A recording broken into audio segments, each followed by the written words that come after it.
back to your favorite intermediate algebra course. We're going to look at infinite geometric series today. And we're going to talk about, last time we talked about some geometric sequences and series. We found the arithmetic terms of geometric sequences. We found the sum of a finite number of terms for a series. Now we're going to talk about an infinite series. So let's look at this first one here. You got 2, 6, 8, 54, 162. You can see that your R is 3, right? You have this common ratio that's 3 each time, right? So this is geometric. Okay, this keeps going. Now the question is, if you were to add up all these, so let's make this into a series here. This keeps going. If you were to add these up, does it arrive at a number, right? Does it add up to one term, if you will? And you notice, well, there's no way. 2 plus 6, 18. 18 plus 18, 36. 36 plus 54. You add the next term in, the next term in, the next term in. And it keeps going. It has no limit, doesn't it? So this thing, if you add it up, this has no sum to it. It just keeps getting larger and larger and larger as you keep going and add in more and more terms on that. Let's think of another geometric series, if you will. So you know how 7/9, if you were to punch that into your calculator, you get 0.7777 repeated, right? So let me express this. Let's think about 0.77777. Anyways, it keeps going, right? Let me write this as 7/10. So you got this point. Here's another way to think about this. 0.7 plus 0.07 plus 0.007 plus 0.0007 plus this keeps going, doesn't it? You see how if I lined those up, 0.7, 0.07, 0.007, 0.0007. Anyways, I kept going with that. You see how if I added those, see how it just keep going with sevens if I kept adding those in, right? So I've just expressed 0.7 as a series, 0.7 repeated, I'm sorry, which is 7/9. I express this as a series. Let me erase this for a minute here. Now let me write this as a fraction. 7/10. This is 7/100. This is 7/1000, right? This is 7/10,000 plus da da da. Okay? Now, can you see your common ratio here? What do you multiply 7/10 times what to get 7/100, right? Or in other words, if you want to find the common ratio, you take the second term divided by the first term. Any way you look at it, you're multiplying by 1/10 each time. Multiplying by 1/10, okay? So you have this common ratio of 1/10 here, okay? Your R is 1/10, okay? Now, what does this thing add up to? What does this whole thing add up to, right? This, which is the exact same thing as that, right? It's the exact same thing as that. The exact same thing as that is 7/9. This whole thing added up adds up to 7/9. You know, how interesting is that? Okay, 8/9 over here, right? What is 0.8 repeated? Well, it looks like this, right? Keeps going, da da da. 0.8, there's 0.08, 0.008, and so on. 8/10, 8/100, 8/1000, da da da. This actually adds up to 8/9. That's the fractional term for 0.8 repeated. So there's some infinite series that have no sum, like up here above, 2 plus 6 plus 18 plus 54. It keeps getting larger and larger and larger, doesn't it? Whereas the one in blue, that thing actually adds up to 7/9. The one in red, that actually adds up to 8/9. Let me do one more. 9/9, 0.9 repeated. What is 9/9? That actually is the same as 1. That kind of messes with you there, right? So 0.9 plus 0.09 plus 0.009 plus 0.0009 and so on. You keep going. And if that thing goes forever, that series adds up to 1. Okay? So what's the key to having a sum for an infinite geometric series or not? The key is if your common ratio, if the absolute value of your common ratio is less than 1, okay, then the series has a sum. If it doesn't, it will not have a sum. Okay, that little break there, I had a mess up in my recording, so I got to redo the rest of this lecture. But anyways, I just talked about how your absolute value, your R, the absolute value of R has got to be less than 1, right? To even have a sum for an infinite geometric series. So if we look back at the ones that we just did right here, okay, which one of these has a sum? We talked about the first one. You know how your R was 3? Your R was 3 for this one? Well, the absolute value of 3, 3 is not less than 1, right? So this has no sum. This has no sum here, this infinite geometric series. Whereas down here on part B, you notice how your R was 1/10, right? You're multiplying by 1/10 each time. Well, 1/10 is definitely less than 1, right? So again, if the absolute value of R, the absolute value of 1/10, which is 1/10, if that is less than 1, you have a sum. And this sum, this thing added up to 7/9, right? So the one in red there, the 8/9, what was our R for that one? The R was also 1/10. Anyways, that one had a sum and so on. So just keep that in mind when you're doing this, that your R, the absolute value of R has got to be less than 1 to even have a sum. Otherwise it doesn't. You know, when you're adding it up, it'll just keep getting bigger and bigger and bigger if your R is not less than 1. Okay, so for this one here, find the sum of the infinite geometric series. Okay, now that we have a sum formula. So first of all, let's check, what is our R? Well, we take our second term over our first term, 1 over 4, right? And it should be the same as the third term over the second term, 1/4, all divided by 1, that's still a fourth, right? Should be the same as the fourth term over the third term, right? If we flip that, see how you get 4/16, which is 1/4. Anyway, you keep going, and you can see how this thing is being multiplied by 1/4. So your common ratio here, let me erase this, your R is 1/4, right? You're multiplying by 1/4 each time. So 1/4 times 1/4, 1/16. 1/16 times it by a fourth, right, is 1/64, and so on. So that's how you get your common ratio. And then you say, well, is R less than 1? Is the absolute value of 1/4, is that less than 1? Sure it is. So this has a sum. And how do you find the sum? Formula. First term over 1 minus R. So the sum is, what's our first term? The first term was 4. There it is. I just circled it. 4 over 1 minus, what was the R? 1/4. And now we just got to finish this off. 4 over 1 minus 1/4. I want to get that 1 so I have a common denominator. Okay, so this sum is 4 over 4/4 minus 1/4. That gives us 3/4 on the bottom there. Divide by a fraction, so you want to multiply by the reciprocal here. So we got this sum ending up being 16/3. This infinite geometric series, if you're to add up every term for this infinite geometric series, it adds up to 16/3. Let's try another one here. What if it's expressed in this notation here? We got the summation notation. Okay, so let's write it out here for just a minute. Just make sure we can remember. We're starting with an I value of 1. So we got 4 times a half. Let me just 0.5, let me write it as a half. To the I minus 1. So 1 minus 1. I is 1.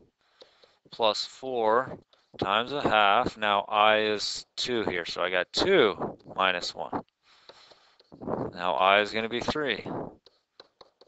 So we got 3 minus 1. And this keeps going, right?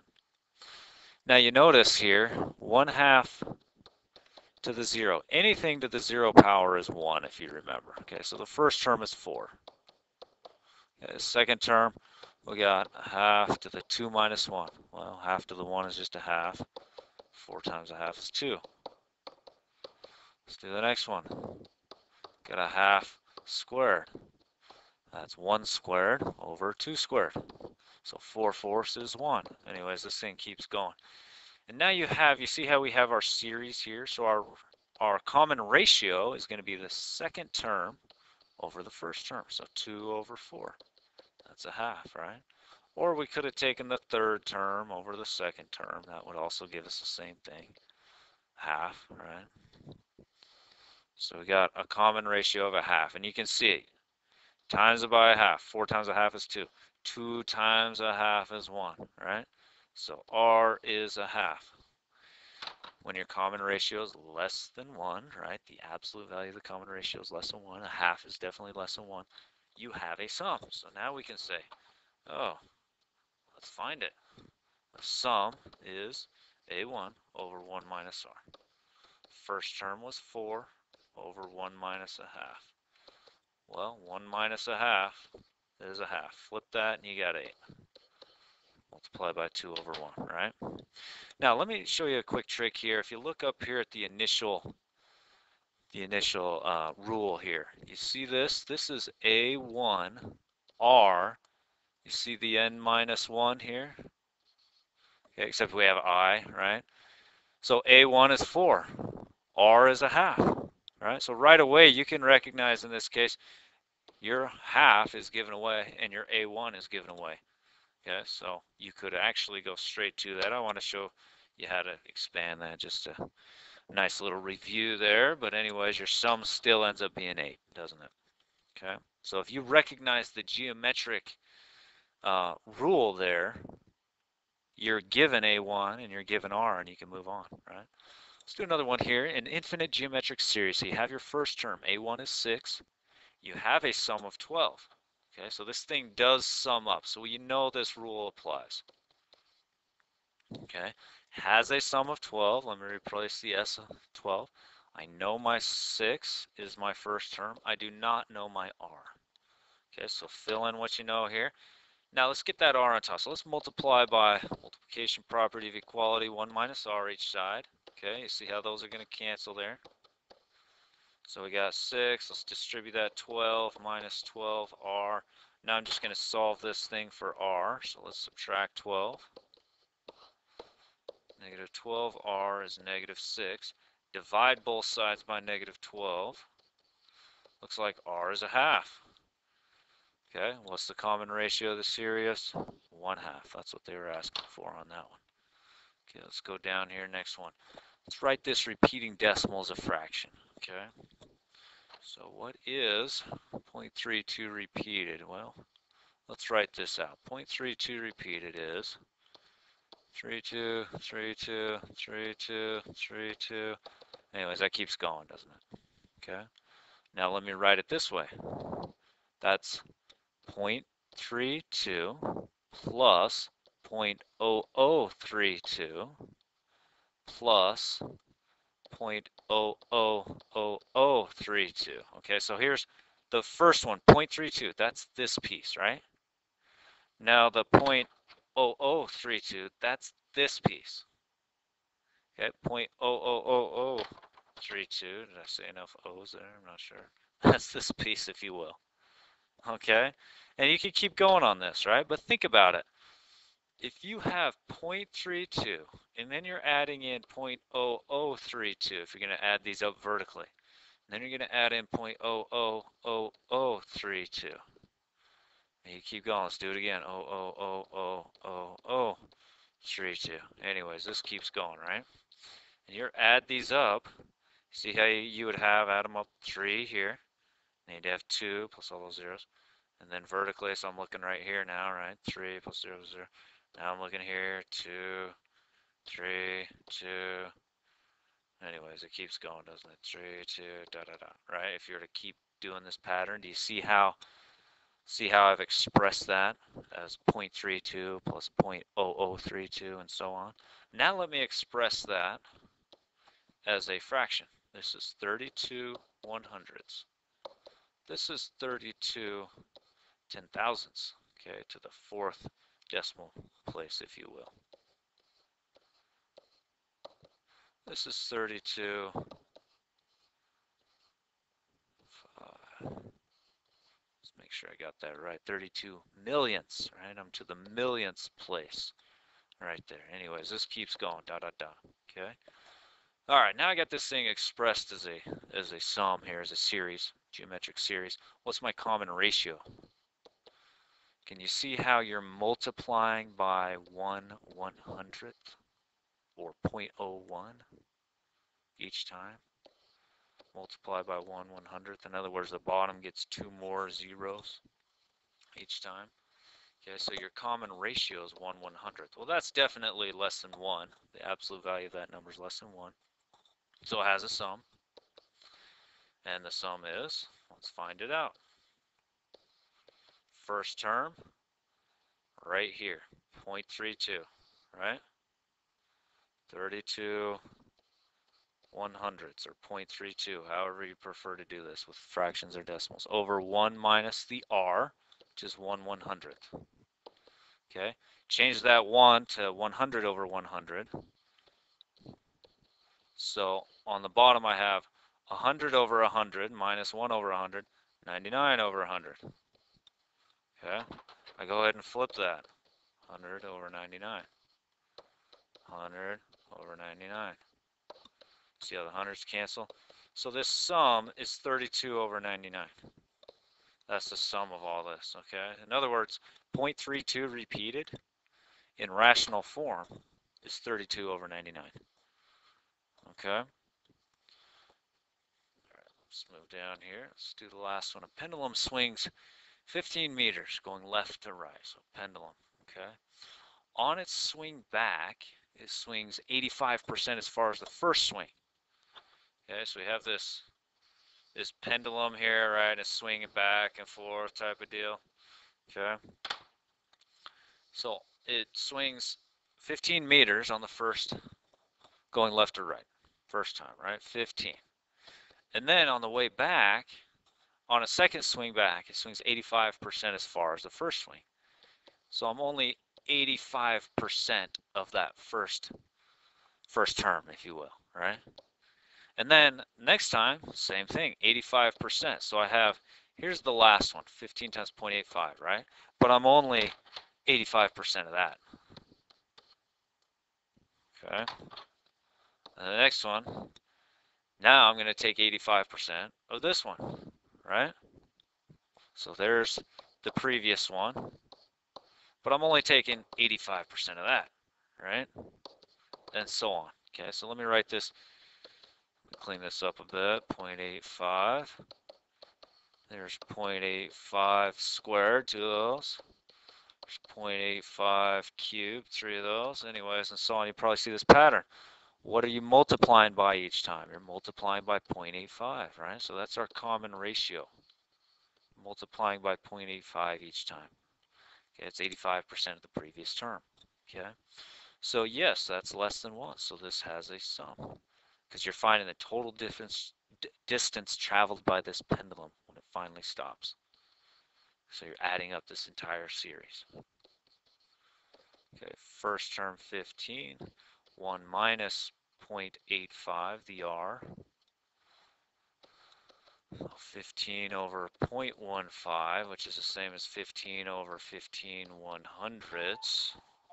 And I'm going to go ahead and flip that, 100 over 15, 100 over 15. So you see how the 15s cancel, I'm left with 100. Sum is 100 meters this thing swings when it finally comes to rest. Okay, thanks for listening, you guys. We'll see you soon in class. Make sure you bring your questions.